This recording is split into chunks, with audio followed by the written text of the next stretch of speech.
This is my oasis in the middle of Pokhara. It's a beautiful 108 Shiva Lingam temple. As I was explaining before, the lingam is the formless representation of Shiva, the unmanifested consciousness. So this cylindric shape also represents the axis, the connection between heaven and earth, the vertical line in which consciousness moves, let's say in the spine.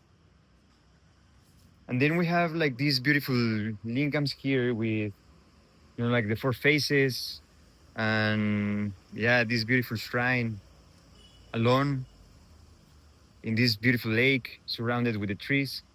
So it's a very beautiful place, very inspiring.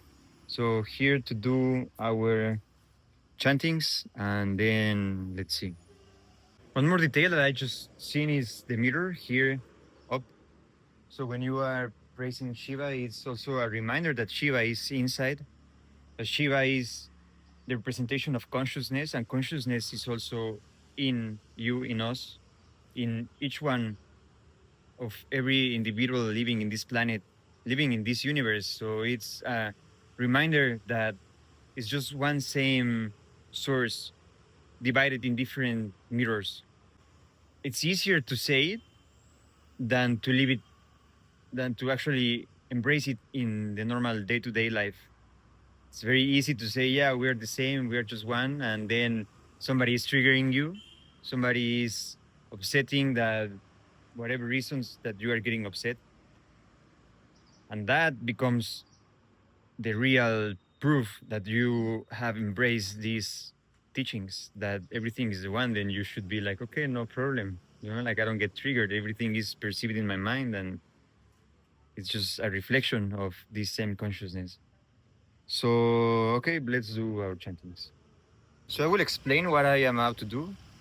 Is we have four faces in the Shiva. So I would say the most popular Shiva mantra, the Om Namah Shivaya, which is for balancing the five elements. So it's five sounds. Om as the beginning of everything. And then you do Namah Shivaya. So each one for the five elements. So we will say this 4 times in each one of the 4 directions. In the Hindu tradition, before doing any prayer to the gods or to the mantras, you will start opening with Ganapati, which is the archetype for removing obstacles. I feel a little bit nervous. There is people around, so I hope I can do it right. So I will start chanting. Before doing the chanting the mantra for Shiva, then we start opening with Ganapati.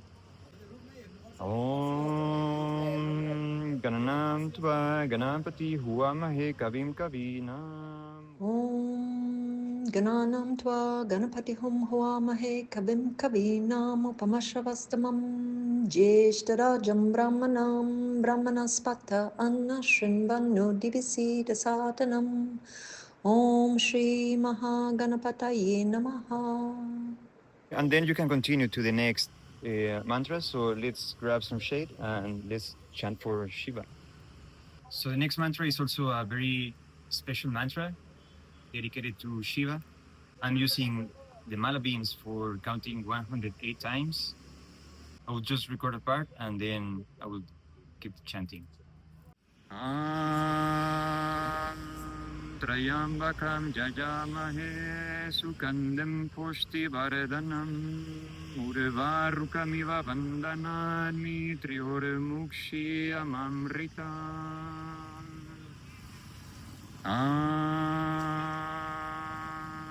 Trayambakam jajamahe sukandam pushti varadanam urvarukamiva vandanami triormukshi amamritam. The purpose of the chantings is that you start putting these vibrations into your body until you can achieve this light state of body, where you are just feeling the energy running through each part of you. And your focus, your attention is in the sounds. Doesn't matter what's happening around, it's just in how the vibration makes you feel in your body. And then this is all the chantings, all your awareness is in how your body is vibrating with the sounds. So at the end, when you finish the mantra, you can really be in this light state body where then you just dissolve in the silence. This is the last part of the mantra. Of every mantra, when we finish, even if it's just an om, the om should be like the three sounds part. But there is a fourth one that is the silence. The silence is before the om and the silence is after the om. So the same, when we finish the chanting, we rest in the silence and then you rest in all of these accumulated vibrations that have been running through your body. And it's just a beautiful state of blissful and joyfulness. So I will explain what I am doing when chanting because this is very important when you are doing mantras. Beginning with Sanskrit, that is one of the most ancient languages, and it's a language that was designed by rishis. Rishis means literally the one who sees.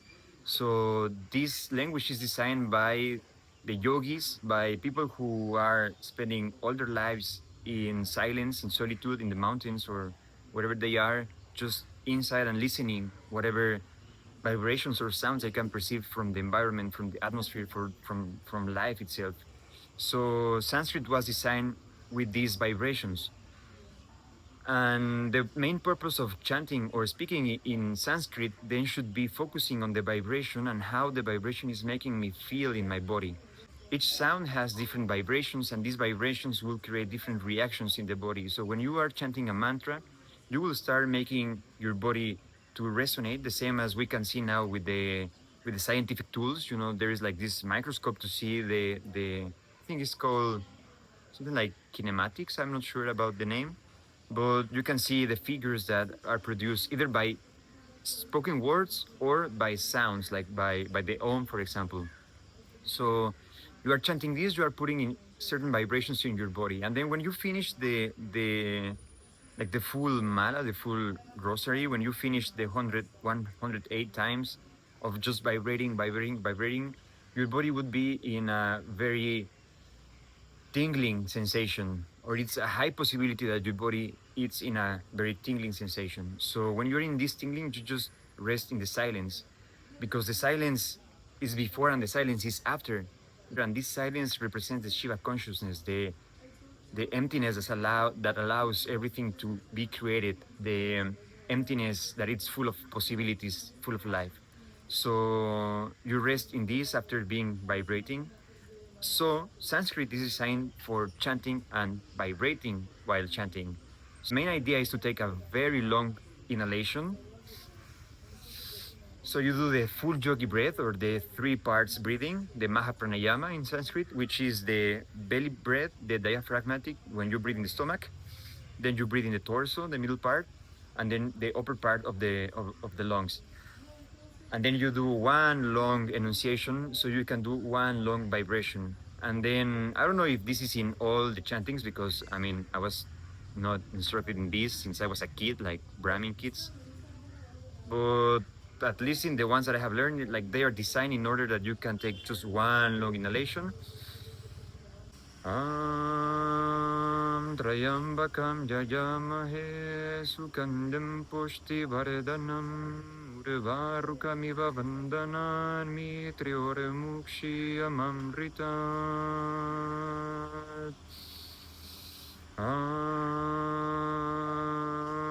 And then you continue, and then you just start like accumulating these vibrations, this tingling in the body, that after a while you will start feeling for sure. And then it's just like very interesting to be resting in these vibrations, and then you send your full sense of feeling, your sense of awareness to these perceptions, and then it can become very interesting. So we are mixing, number one, vibrations with sound that are produced in the body, because the body is liquid, you know, like most of our body is liquid, so the liquid creates these tinglings and vibrations. And the second one is that we are also using the breath as a tool for achieving expanded states of consciousness, the same as when we do breath work, modernly called breath work, but it's pranayama. Prana means energy, yama like control, so control of energy. And then you can achieve enhanced states of consciousness when you are doing pranayama. That's the main purpose of doing these breath works nowadays, that you can get high just breathing, just changing the composition of your blood. You know, you put more oxygen and less CO2, you will create different states of consciousness. You create more CO2 and less oxygen, you can create different states of consciousness. And then you are chanting, you are doing this full breathing, then you are doing like vibrations. So at the end of the practice, you would be buzzing, and it feels very beautiful to just rest in the silence and observe whatever is happening in your body. So, I mean, this is something that I can share.